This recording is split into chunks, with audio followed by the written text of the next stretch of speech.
Hey noobs, I'm back for another episode. This is episode 4. This week, kind of a slow news week, and the game I'm going to talk about this week is Fire Emblem Awakening for the 3DS. I've already talked about it like once before when I talked about the Smash Brothers news, but now I'm going to go into more detail. So basically, Fire Emblem Awakening is, if you've never played like a Fire Emblem before, it's a like tactical game, like chess, where your characters are on like a grid and you move your units, and they like battle each other with RPG elements. So you know, the higher level is, more HP, and the higher stats are, and so on and so forth. And then on top of that, like Pokemon, it has a rock paper scissors like system. So swords beat axes, axes beat spears, and spears beat swords, and so on and so forth. And it gets more in depth with abilities, and like magic, I believe, has its own system. But it's a really good game. The story's really good. The characters are enjoyable. One of the other thing you can have is that Fire Emblem has something called support conversations. So if a character stands or is paired with another character for long enough, they'll develop a relationship through support conversations, and then from that point on, when they get like a high enough level within said support conversations, they'll get boosted stats from their partner. And then if you pair them up with a female character, then they'll get married and they'll have a kid, and the kid will have abilities that both the parents will have, which is really neat and makes for interesting gameplay. It has really fantastic DLC, like maps just made for like getting better weapons, or just made for grinding, or you can get characters from the past. Really fun game. Has a lot of variant, like different classes that you can choose from, and no playthrough is the same, because you can use different characters who again have different classes, which will change your strategies and how you'll tackle like the maps. And then on top of that, it has different like difficulties, like hard mode, which makes the game harder. So yeah, really good game. Gets my official stamp of approval. And then on top of Fire Emblem, I had also been working on NES Remix again, because I like torturing myself like that, and having unlocked the like more games and more remixes, my opinion still stands. It's just really horrible, really bad game. Glad I didn't pay for it like I said before. I unlocked the Zelda half, and again, it was just doing portions of like the level. And then as I was playing it, my friend Andrew was over, and when I was playing through the Zelda stuff, it hit me like hard and clear as day why this game exists. As I was playing through the Zelda stuff, I turned to Andrew and I said to him, "Man, this just makes me want to play Zelda 1, which is available on the eShop for like $4." So I'm pretty sure another reviewer pointed this out, but the whole existence of this game is just to make you want to purchase the full-fledged game, which is kind of sad if you think about it. But that's all I got for games this week. So I'm going to move on to the news that I picked up and found.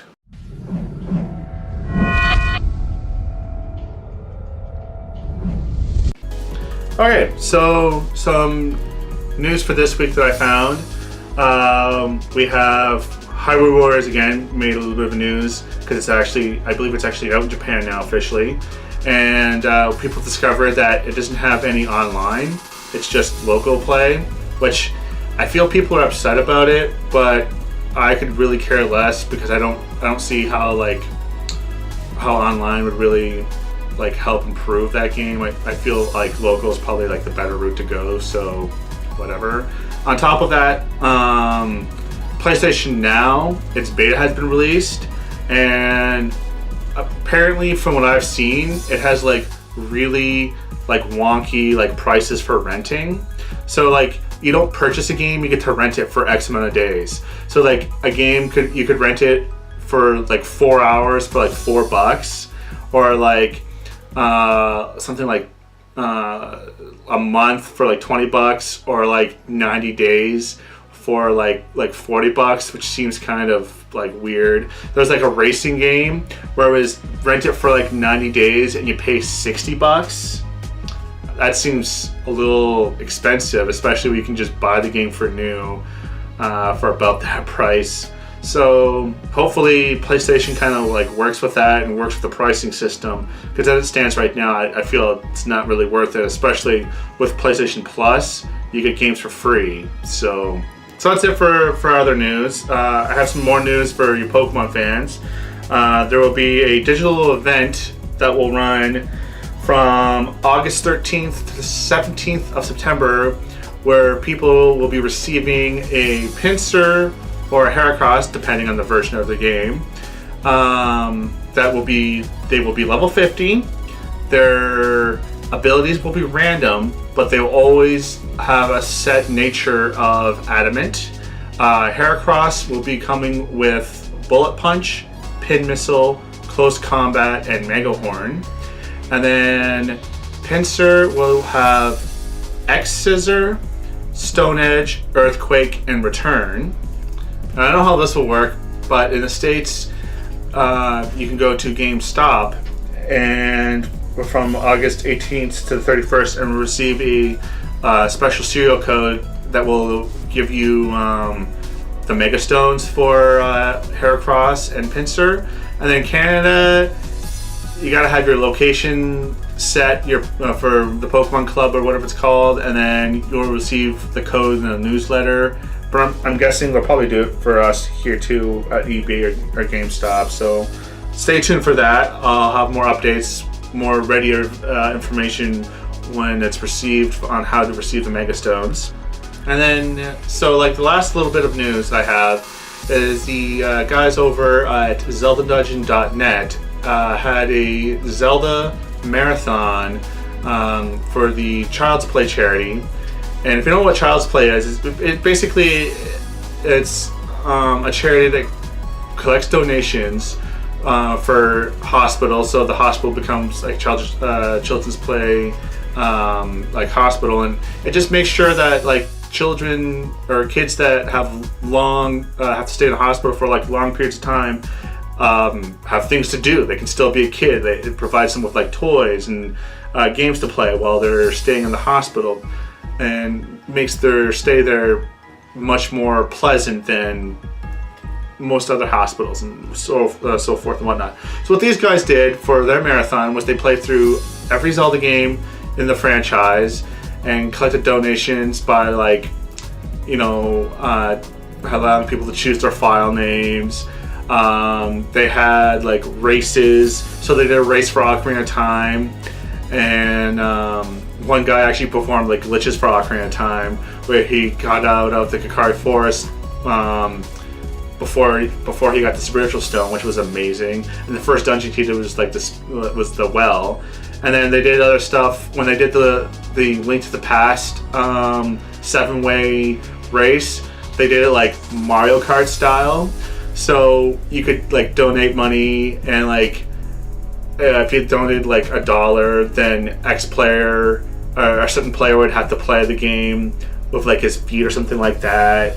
Or like if you paid like $75, you would reset someone's game. So they would like just go up to the system, reset it, and then have to continue off from the last time they saved, which actually happened. And it put one of the players like back to the beginning of the game, and they felt bad for it. So they did like another thing where they raised $200. It was fantastic. It was a fantastic time. Like kudos to ZeldaDungeon.net. You guys did a good job. They haven't posted how much they ended up raising, like in total, but from the last time I saw for the last day, it was pushing like $5,000, which is excellent. I mean, you guys significantly improved someone's hospital life, so good job to those guys. And that was pretty much it. Like I mean, there wasn't a whole much like newsworthy. Been slow for the last couple of days, just people nitpicking and like speculation for things, and people rickrolling with Mega Flygon and stuff like that. Just dumb stuff. So we'll just move on to our last section, the collection section, and then we'll be right back.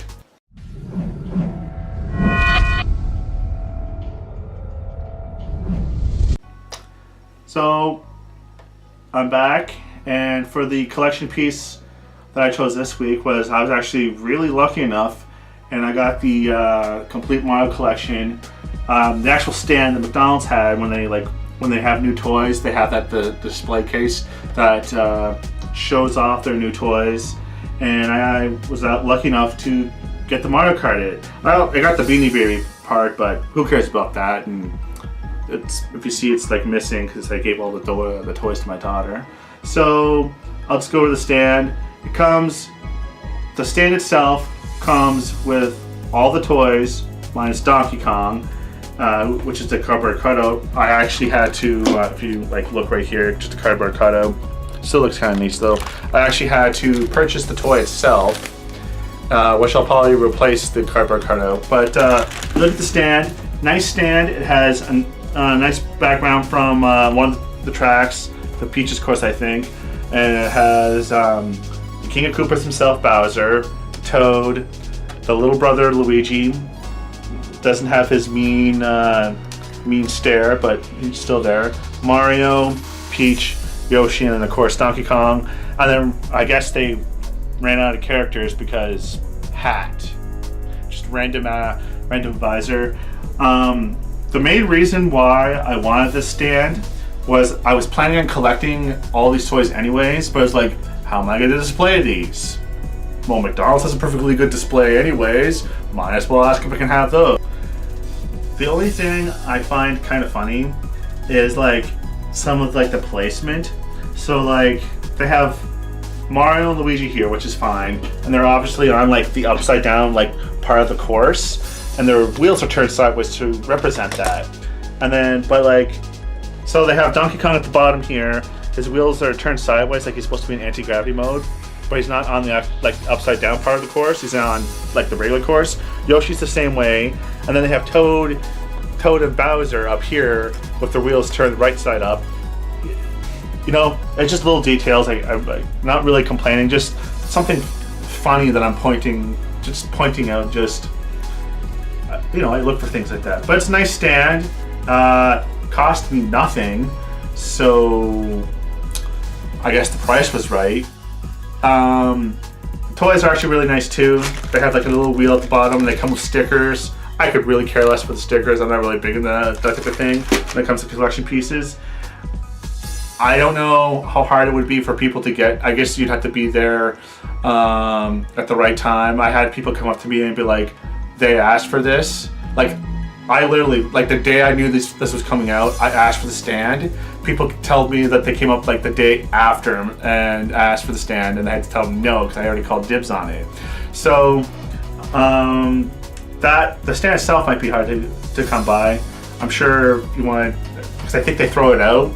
So if you really want to go dumpster diving for a stand, you know, go for it.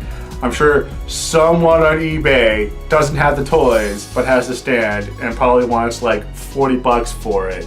So there's that route probably. But the toys itself are really good. They're nice toys, pretty well detailed. Everyone's the right color. There's no like random splotches. Peach's crown is all yellow and it kind of matches into her hair. But what do you want from them? They don't have a gold. It's nice stand. I really enjoy it. And that's it for this week's episode. Hopefully it's shorter, and we're still working at the kinks. So if you like the show and you want to know updates, subscribe and follow me on Facebook and Twitter. And make the internet your bitch!